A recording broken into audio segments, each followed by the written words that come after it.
ಇವತ್ತಿನ ಸುದ್ದಿಗಳನ್ನ ಆರಂಭ ಮಾಡೋಕೆ ಮುನ್ನ ಈ ಕ್ಷಣದ ದೊಡ್ಡ ಸುದ್ದಿ ನೋಡೋಣ. ಬಳ್ಳಾರಿಯಿಂದ ಆಂಧ್ರಕ್ಕೆ ಸಾಗಿಸ್ತಾ ಇದ್ದ 4.5 ಕೋಟಿ ರೂಪಾಯಿಗಳನ್ನು ಲಾರಿ ಸಮೇತ ಸೀಸ್ ಮಾಡಲಾಗಿದೆ.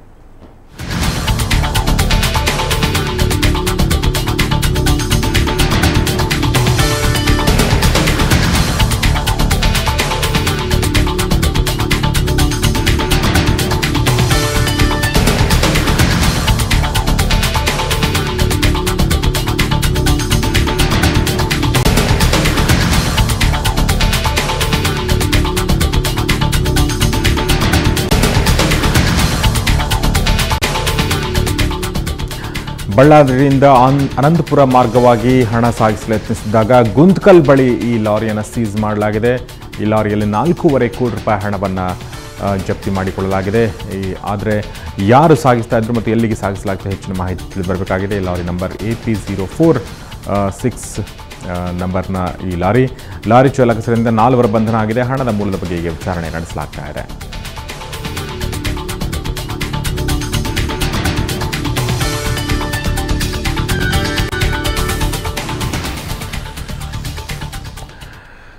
ಈಗ ಮತ್ತೊಂದು ಜನಸಾಮಾನ್ಯರಿಗೆ ಶಾಕ್ ಕೊಡುವಂಥ ಸುದ್ದಿ. ಇವತ್ತಿನಿಂದ ಅಂದರೆ ಇಂದು ಮಧ್ಯರಾತ್ರಿಯಿಂದ ಪೆಟ್ರೋಲ್ ದರ ಹೆಚ್ಚಾಗಿದೆ. ಪ್ರತಿ ಲೀಟರ್ಗೆ 3 ರೂಪಾಯಿಗಳ ಹೆಚ್ಚಳ ಮಾಡಲಾಗಿದೆ. ಬನ್ನಿ ನೋಡೋಣ.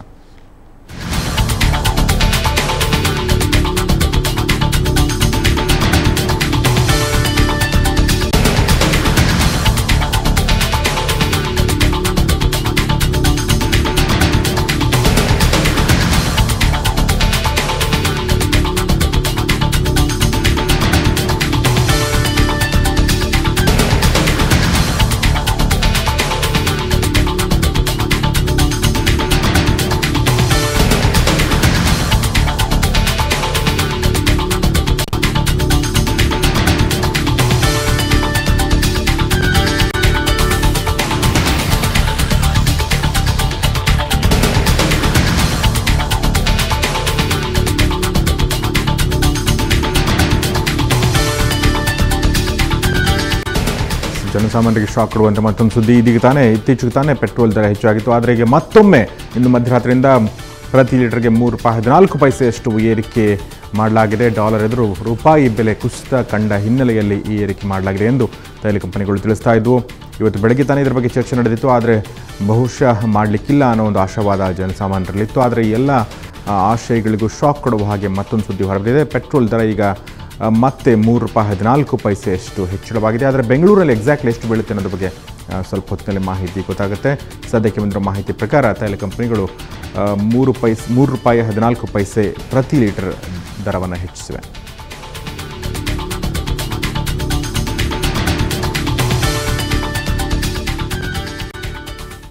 ಚಿತ್ರರಂಗದ ಸುದ್ದಿ. ಚಿತ್ರನಟಿ ನಿಖಿತಾ ಮೇಲೆ ಹೇರಲಾಗಿದ್ದ 3 ವರ್ಷಗಳ ನಿಷೇಧವನ್ನು ಕನ್ನಡ ಚಿತ್ರ ನಿರ್ಮಾಪಕರ ಸಂಘ ವಾಪಸ್ ತೆಗೆದುಕೊಂಡಿದೆ. ಬೆಂಗಳೂರಿನಲ್ಲಿಂದು ಸುದ್ದಿಗೋಷ್ಠಿ ನಡೆಸಿದ ನಿರ್ಮಾಪಕರ ಸಂಘದ ಪದಾಧಿಕಾರಿಗಳು ನಿಷೇಧ ಹಿಂತೆಗೆದುಕೊಂಡಿರುವ ನಿರ್ಧಾರವನ್ನು ಪ್ರಕಟಿಸಿದರು. ನಿಖಿತಾ ನಿಷೇಧ ಮಾಡಿದ್ದು ಮೂರ್ಖತನದ ನಿರ್ಧಾರ. ಇನ್ನು ಮುಂದೆ ಚಿತ್ರರಂಗದಿಂದ ನಿಷೇಧ ಎನ್ನುವ ಪದವನ್ನೇ ನಾವು ನಿಷೇಧಿಸುತ್ತೇವೆ ಎಂದು ನಿರ್ಮಾಪಕರ ಸಂಘದ ಅಧ್ಯಕ್ಷ ಮುನಿರತ್ನ ಹೇಳಿದ್ದಾರೆ. ಭಾರತದ ಬಹುಭಾಷಾ ನಟಿ ನಿಖಿತಾರವರಿಗೆ ಕನ್ನಡ ಚಿತ್ರದಲ್ಲಿ 3 ವರ್ಷ ನಟಿಸಬಾರದು ಎಂದು ಅಂದದ್ದು ನಮ್ಮ ಮೂರ್ಖತನ. ಇಷ್ಟು ಒಳ್ಳೆಯ ಹೆಣ್ಣು ಮಗಳಿಗೆ ನಿಷೇಧ ಹೇರಿರುವುದು ತಪ್ಪು ಎಂದು ನಮಗೆ ಅರಿವಾಗಿದೆ. ಕಾರಣ ಏನೆಂದರೆ ಹಲವಾರು ಬುದ್ಧಿಜೀವಿಗಳು ನಿಷೇಧ ಹೇರಿದ್ದು ತಪ್ಪು, ಹಿಂತೆಗೆದುಕೊಳ್ಳಬೇಕು ಎಂದು ಸಲಹೆ ಮಾಡಿರುತ್ತಾರೆ. ಮುಂದಿನ ಜನ್ಮವೆಂಬುದು ಇದ್ದರೆ ಶ್ರೀಮತಿ ವಿಜಯಲಕ್ಷ್ಮಿ ನನ್ನ ತಂಗಿಯಾಗಿ ಹುಟ್ಟಿ ಬರಲಿ ಎಂದು ನಾನು ಆ ಭಗವಂತನಲ್ಲಿ ಪ್ರಾರ್ಥಿಸುತ್ತೇನೆ. ಇನ್ನು ನಿಖಿತಾ ನಿಷೇಧ ವಾಪಸ್ ಪಡೆದ ನಿರ್ಮಾಪಕರ ಸಂಘದ ನಿರ್ಧಾರಕ್ಕೆ ಅವರು ಸಂತಸ ವ್ಯಕ್ತಪಡಿಸಿದ್ದಾರೆ. ವಿವಾದದ ಕೇಂದ್ರಬಿಂದು ನಿಖಿತಾ. ರಾಜ್ಕುಮಾರ್ ಕುಟುಂಬ ಸೇರಿದಂತೆ ತಮ್ಮನ್ನು ಬೆಂಬಲಿಸಿದ ಎಲ್ಲರಿಗೂ ಧನ್ಯವಾದ ತಿಳಿಸಿದರು. ಯಾರ ಮೇಲೂ ದ್ವೇಷ ಸಾಧಿಸುವ ಇಚ್ಛೆ ಇಲ್ಲ ಎಂದಿರುವ ನಿಖಿತಾ ಸ್ಯಾಂಡಲ್ವುಡ್ನಲ್ಲಿ ಮುಂದೆ ಕೂಡ ಅಭಿನಯಿಸುವುದಾಗಿ ಹೇಳಿದ್ದಾರೆ. ನಮಸ್ಕಾರ, ನನಗೆ ತುಂಬಾ ಖುಷಿ ಆಯ್ತು. ನಿಜವಾಗ್ಲೂ ತುಂಬಾ ತುಂಬಾ ತುಂಬಾ ತುಂಬಾ thanks to every single person who supported me and who was there during my bad times. And the right justice has been given. And I'm ನಿಜವಾಗ್ಲೂ ನನಗೆ ತುಂಬಾ ತುಂಬಾ ತುಂಬಾ ಖುಷಿ ಆಯ್ತು for all the support I got from the media, the fans. I want to thank all my press, my media, Suvarna TV. ನಿಜವಾಗ್ಲೂ thank you so much. Really ಸ್ವಲ್ಪ relief ಆಯ್ತು. Mental stress sulpa relief aito. I've got too much love from my Sandalwood people. Every artist stood up for me, every hero, every person stood up for me, and I think I love my Kannada industry, and I love the people out there, and I love every single thing, and I think they've done a brilliant job. You know, every single person was supporting me, and Nijavaglu, the right decision was taking place, and God is there, you know, injustice was not done.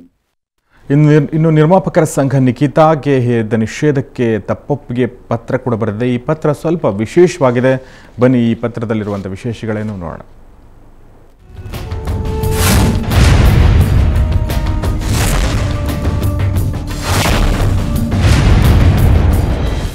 ಕನ್ನಡದ ಉತ್ತಮ ಸಂಪ್ರದಾಯಸ್ಥ ಸುಸಂಸ್ಕೃತ ಗೌರವಸ್ಥ ಸಾಧ್ವಿ ಸದ್ಗುಣ ಸಂಪನ್ನೆ ಕಳಂಕರಹಿತೆ ಹಾಲಿನಂಥ ಮನಸ್ಸುಳ್ಳವರ ಸಮಾನರಾದ ಭಾರತದ ಬಹುಭಾಷಾ ನಟಿ ನಿಖಿತಾರವರಿಗೆ ಕನ್ನಡ ಚಿತ್ರಗಳಲ್ಲಿ 3 ವರ್ಷ ನಟಿಸಬಾರದು ಎಂದು ಅಂದದ್ದು ನಮ್ಮ ಮೂರ್ಖತನ.